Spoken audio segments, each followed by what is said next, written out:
ये आकाशवाणी रायपुर है। प्रादेशिक समाचार बुलेटिन के साथ मैं स्मिता शर्मा।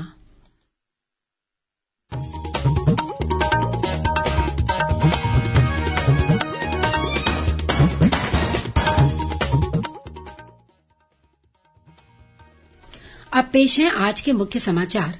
केंद्रीय राज्य मंत्री फग्गन सिंह कुलस्ते कल दुर्ग आएंगे। केंद्र सरकार के 8 वर्ष पूरे होने के उपलक्ष्य में आयोजित संभाग स्तरीय सम्मेलन में होंगे शामिल। जांजगीर चांपा जिले के पिहरीद गांव में बोरवेल में फंसे बच्चे को बाहर निकालने के लिए बचाव कार्य जारी।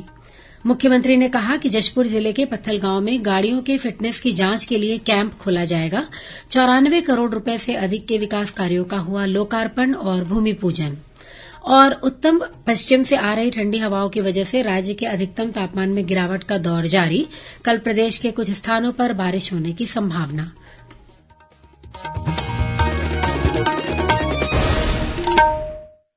अब समाचार विस्तार से।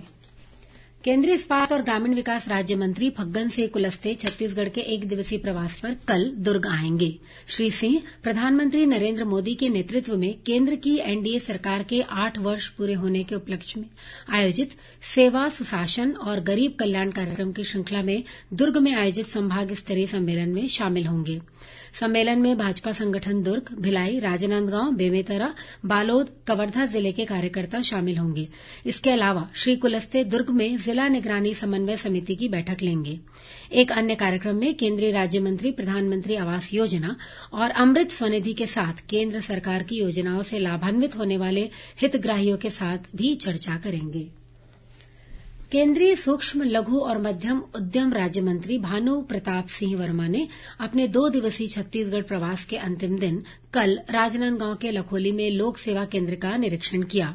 केंद्रीय राज्य मंत्री ने खुटेरी ग्राम पंचायत में महात्मा गांधी राष्ट्रीय ग्रामीण रोजगार गारंटी योजना मनरेगा के तहत चल रहे नया तालाब निर्माण सह वृक्षारोपण कार्य का भी अवलोकन किया। इस अवसर पर उन्होंने विभिन्न योजनाओं के हितग्राही, महिला स्व सहायता समूह और स्वयं सेवी संस्थाओं के सदस्यों से शासन की योजनाओं के संबंध में चर्चा की। जांजगीर चांपा जिले के ग्राम पिहरीद में बोरवेल में फंसे 11 साल के बच्चे को बाहर निकालने के लिए पिछले 52 घंटे से रेस्क्यू कार्य जारी है।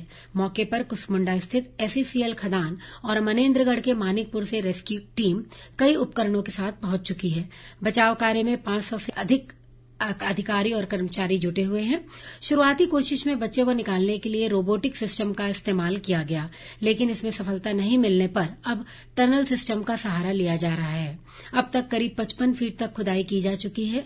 राहुल तक पहुंचने के लिए अभी और 8 से 10 फीट तक की खुदाई की जरूरत होगी। मौके पर एनडीआरएफ और एसडीआरएफ की टीम के अलावा सेना के विशेषज्ञ भी मौजूद हैं। जिला प्रशासन द्वारा इस बच्चे के लिए आपात चिकित्सा व्यवस्था की तैयारियां की गई हैं। मुख्य चिकित्सा और स्वास्थ्य अधिकारी सहित डॉक्टरों की टीम बच्चे की स्थिति पर लगातार नजर रखे हुए है। राहुल को बोरवेल के अंदर ही ऑक्सीजन मुहैया कराया जा रहा है। इस बीच राज्यपाल अनुसुईया उइके ने जिला कलेक्टर और पुलिस अधीक्षक को फोन कर राहुल को बोरवेल से निकालने के लिए चलाए जा रहे बचाव कार्य के बारे में जानकारी ली। राज्यपाल ने अभियान की सफलता और राहुल के सकुशल बाहर आने की कामना करते हुए उनके परिजनों से धैर्य रखने का आग्रह किया है। वहीं मुख्यमंत्री भूपेश बघेल ने आज एक बार फिर राहुल के परिजनों से फोन पर बातचीत की और उन्हें विश्वास दिलाया कि राहुल को सुरक्षित रूप से बाहर निकाल लिया जाएगा। उन्होंने जरूरत पड़ने पर बच्चे को रोबोट के माध्यम से बचाने और अन्य विकल्प भी तैयार रखने की बात कही है। जांजगीर चांपा जिले के ग्राम पिहरीद में खुले बोरवेल में राहुल के गिरने की घटना को ध्यान में रखते हुए राज्य के कई जिलों में खुले और अनुपयोगी ट्यूबवेल को बंद करने के संबंध में जरूरी कदम उठाए जा रहे हैं। इसी कड़ी में रायपुर जिला कलेक्टर सौरभ कुमार ने जिला प्रशासन के अधिकारियों को खुले और अनुपयोगी ट्यूबवेल को तत्काल बंद कराने के निर्देश दिए हैं। नगरीय और ग्रामीण क्षेत्रों में टीम बनाकर ऐसे बोरवेल की जांच की जा रही है। जिले में आज करीब 6 दर्जन नलकूपों की जांच की गई और करीब 1 दर्जन नलकूपों को तत्काल बंद करने की कार्रवाई की गई। कलेक्टर ने जिले के सभी नागरिकों और किसानों से अपील की है कि वे बोरवेल को खनन करने के बाद उसे खुला नहीं छोड़ें। आज विश्व बाल मजदूरी उन्मूलन दिवस है। इस मौके पर राष्ट्रीय बाल अधिकार संरक्षण आयोग द्वारा आज से देश भर के 75 स्थानों पर बाल मजदूरी उन्मूलन सप्ताह की शुरुआत की गई है। इस दौरान इन जगहों पर बाल मजदूरी पर रोक लगाने संबंधी अभियान चलाया जाएगा।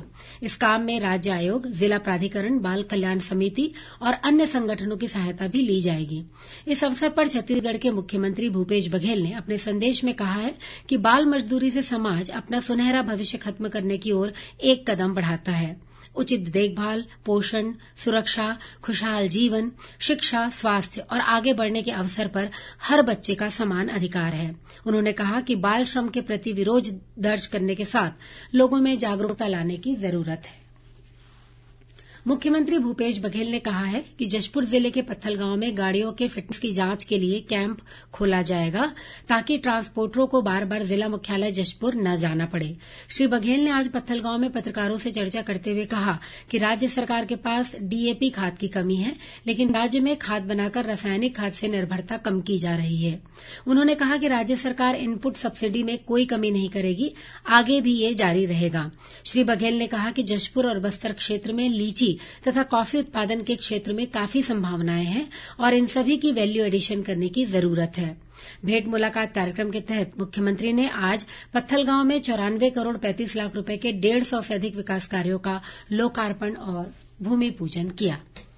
प्रादेशिक समाचार आप आकाशवाणी रायपुर से सुन रहे हैं। आपका वास्ता और खबरों की विश्वसनीयता से है हमारा वास्ता।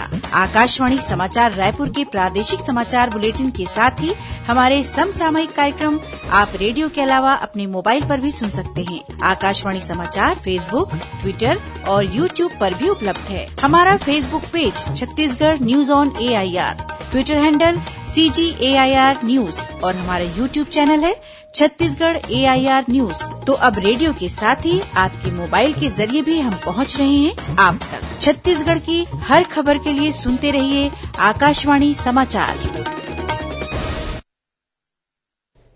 और अब आगे बढ़ते हैं बाकी के समाचारों की ओर। बीजापुर जिले में सुरक्षा बलों ने 5 और 3 किलो के 2 कुकर बम बरामद किए हैं। माओवादियों ने यह विस्फोटक जवानों को नुकसान पहुंचाने के उद्देश्य से नैमेड़ थाना क्षेत्र के पेद्दाकोड़ेपाल और कैका मार्ग पर लगा रखा था।